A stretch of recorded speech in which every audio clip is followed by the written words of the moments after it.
Ahojte, moje meno je Zoli a opäť vás vítam na novom videu na YouTube kanáli Nová reč New Speech, respektíve podcaste, keď nás počúvate cez Spotify. Témou dnešného nového videa, respektíve podcastu je, či preberáme tempo od iných ľudí.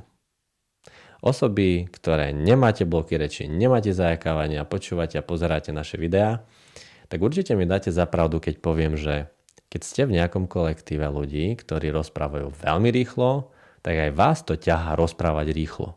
A keď ste v nejakom takom kolektíve, kde je taký kľud, kde je taký pokoj, tak aj vy sa stanete časom taký kľudnejší, pokojnejší.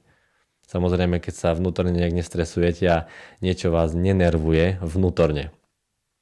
No a osoby so zajakávaním a blokmi rečí, tak takým osobám sa najťažšie rozpráva s ľuďmi, ktorí sú veľmi rýchli, ktorí sú veľmi takí, že veľakrát ani nenechajú tú danú osobu povedať nič, len si idú.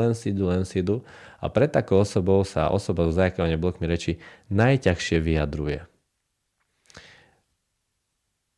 V našom rečovom tréningu učíme ľudí od prvého dňa, ako akceptovať svoje voľnejšie, spokojnejšie tempo v každej jednej situácii.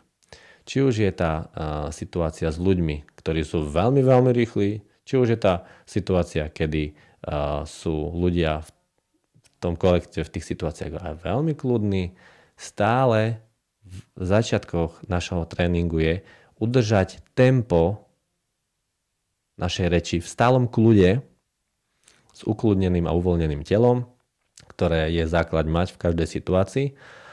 A postupne, keď toto zvládame v každých situáciách, tak postupne to naše tempo naberá plynulosť. Nie rýchlosť, ale plynulosť.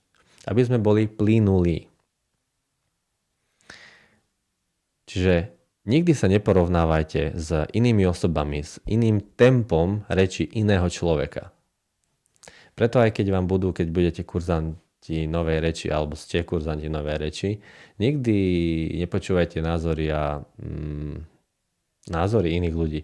Kedy už budeš rozprávať rýchlo, kedy už budeš rozprávať normálne, ako ja napríklad, keď vám to niekto povie. To je veľmi zlý príklad, pretože každý človek má svoje tempo svojej reči.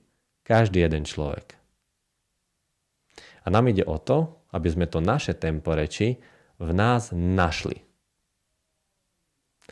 Ďakujem veľmi pekne, že ste boli aj pri tomto videu, respektíve podcaste. Budem veľmi rád, keď mi dáte like, respektíve odber na náš YouTube kanál a budem sa na vás tešiť na najbližšom videu.